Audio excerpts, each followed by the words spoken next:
you ready for the big reveal?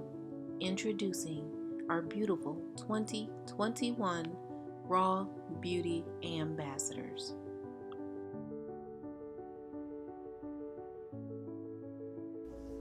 Hi, I am Ginger and I am a survivor of domestic violence. My journey began as a preteen, experiencing being at the home of a loved one and being inappropriately touched. At that time, I kept it to myself. I did not want anyone to know, so I held it for quite some time. Then fast forward about 5 years in my later teens, I had a boyfriend at the time, and he got really upset with me one day, and he just walked up to me and just smacked me really hard in my face. I didn't understand why. I don't even think I had a chance to cry because it surprised me. And then after he did that, he just walked away. And I think I was more embarrassed. I looked around to see if there was anyone watching or if there was anyone that saw what had happened. I kept that to myself until today because I didn't want anyone to know. I assumed at the time, being a 17-year-old, that maybe what I said to him was something that was mean or inappropriate. So I never considered it as a violent act. About a year after that, I found myself at a conference and met this wonderful guy, had a chance to talk to him.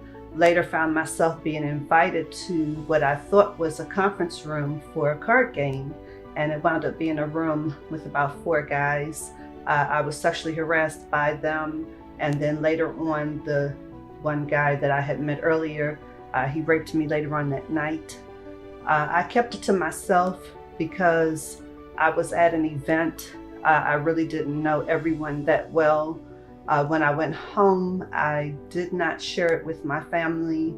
I had some additional health issues related to the rape, and I needed medical attention, but I didn't want to tell anyone. I was scared about what happened. I thought that I was going to be judged, especially being an 18-year-old young lady. So I walked around for a few months needing medical attention, did not get it. Finally, there were 2 women in my church who noticed that there was something wrong about me. I had lost a lot of weight. My color in my skin was discolored. I looked like I was sick. So my family actually got me some medical attention. And luckily, the doctor said that because I was 18, I didn't have to share with them what experience I had, that he would treat me and I could continue to keep it to myself without telling anyone. So that's what I did. It took about another 6 months after that to get my sanity back. I probably should have been in some type of a hospital or some type of an institution, or I should have received some professional counseling. That didn't happen because at that time, my family felt that it would probably have been an embarrassment, or they didn't really want too much attention being drawn to the family about what I may be going through. I kept everything continued to myself. I had family members that were checking my medication and that had convinced themselves that I was using drugs. And so that was the story that got passed around through the family gossip. And I knew that it wasn't true, but at the same time, I did not want to share or tell my loved ones what I had experienced. So I kept it to myself. I went to college. I was not in my right mind. And that's the best way that I can say. I walked around kind of like a zombie. I had still continued to lose more weight. I just looked like I was either dying or I was sick or something. I actually thought that I was going to die. And I was in school with a family member. So other family members actually told my cousin that they felt sorry for him, that he had to go to school with me because of what outwardly, the appearance, what I was going through. And I actually didn't know who to talk to or who to call. And I remembered the name of a motivational speaker in the area who had came and talked to my school one time. And I actually went to school with Willie Jolly's daughter. And I said, okay, well, I have Mr. Jolly's number. Let me call him. So that evening I called and his wife said, "Oh, he's traveling." But she could tell by the tone of my voice that it was something important, that I needed to talk to her husband. So she said he will call you in the morning. And I think about 5 o'clock that next morning, he was in the airport and Mr. Jolly called me and we talked for about 20 minutes. I didn't even go fully into my story about what actually had happened to me, but he knew that there was something. And we discussed it, we talked about it. And after I had that conversation with him, I went back to sleep. And I woke up a few hours later and it's like poof, I was back to myself. Like nothing had ever happened to me. The rape didn't happen. The sexual assault didn't happen. I wasn't sick. I mean, I just kind of popped back into myself and then moved on the rest of my 4 years of college. So it took a really long time for me to talk about it, for me to share, because again, I thought that I was the one who was at fault. You know, yes, I did choose to walk around at the conference with a guy that I had met. Yes, I did choose to go to an event that I thought was going to be some people at a table playing cards. I was deceived, but at the same time, I assumed that I was the one who did something wrong. And that's why I did not want to share. So I think in addition to just motivational speaking, reading scriptures, listening to positive things, along the years after that, that's what helped me pull myself through that. The unfortunate part is that there was still a part of my self-esteem that was still damaged. And I went on to have relationships in my 20s and 30s. And some of those relationships didn't turn out too great. Some of them resulted in control issues, emotional abuse issues by men who probably would have been really great guys if I had had myself together and if I had loved myself more, cared more about myself. So for a number of years, I carried the burden like a brick.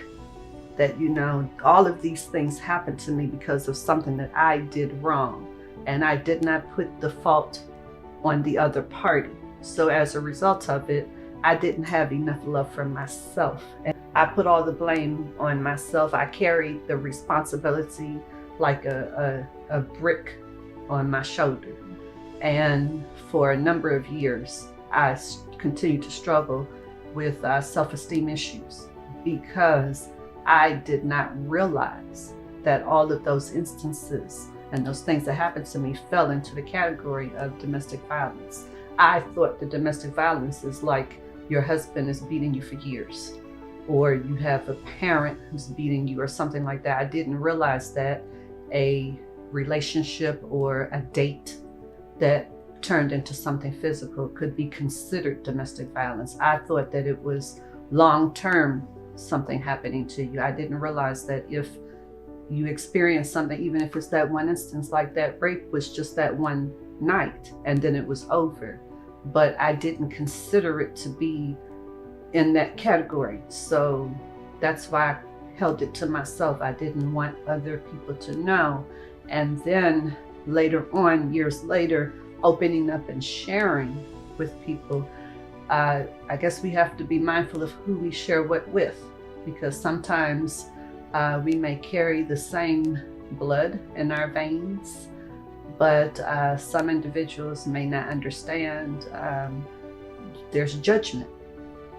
And that was something that I continue to struggle with, is sharing my story with people that I know personally, people that I either are related to, go to church with, or have some relationship with, and then looking at their face or hearing their comments afterwards, you know. And in addition to that, I mean, it kind of leads up to, you know, I'm a single mother of two. I've never been married.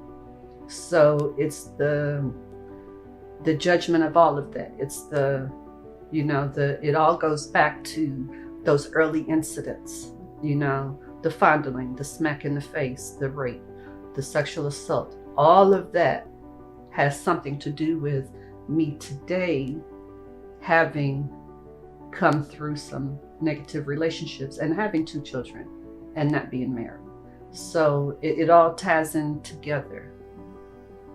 And I guess the message that I would have for anyone is that, it takes time. It doesn't just happen overnight. So you could be looking at someone who looks like they're polished and put together, and they may not. I know that I'm broken still on the inside, and it's okay, because it takes a while to heal. So, that's my biggest message, is that it's okay to be broken, and it's okay to admit it. So many people spend time holding things in, and unfortunately I did for a long time, reputations and fear of judgment. But it's okay to share. It's okay to say your story. And even though others are going to look at you funny, they're going to judge you. I get that all the time. But continue to share. Continue to tell your story, and don't be quiet just because you're worried about what other people might think, or what they might say, or how they might feel. That's probably the biggest message that I could give. I had to go back. It was almost 15, 20 years later, but I had to go back to say thank you and to appreciate them, and actually publicly said something, at a church event, to recognize them, because I wanted everyone to know that they were the first step in helping me to be saved, because I was walking around with some things that I had gotten from the rape. And if I had continued to walk around, I would have died, because it went so long without me being treated. And then I wound up having surgery as a result of it about 2 years later. So there were just a lot of physical things that came as a result of that. So as a part of that physical, I did get hatred.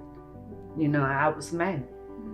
I really hated that guy that did that to me, even though I don't know where to find him. I don't know whether he's living or dead. I didn't know him like that, but I hated him for that, because I had issues that I had to deal with after the fact. And I didn't have the opportunity to go and yell and scream and cuss him out. I never got that release. I feel great. I feel great. It's nice to be here and receive the hair and the makeup and the glamour and the beauty and everything. I feel great about it, because being a single parent and being at home running around after my kids, I'm in a ponytail and a t-shirt every day, all day long. So it feels great to dress up. It feels great to have someone pamper me for today. And it just makes me feel like I want to go and do a TV show, or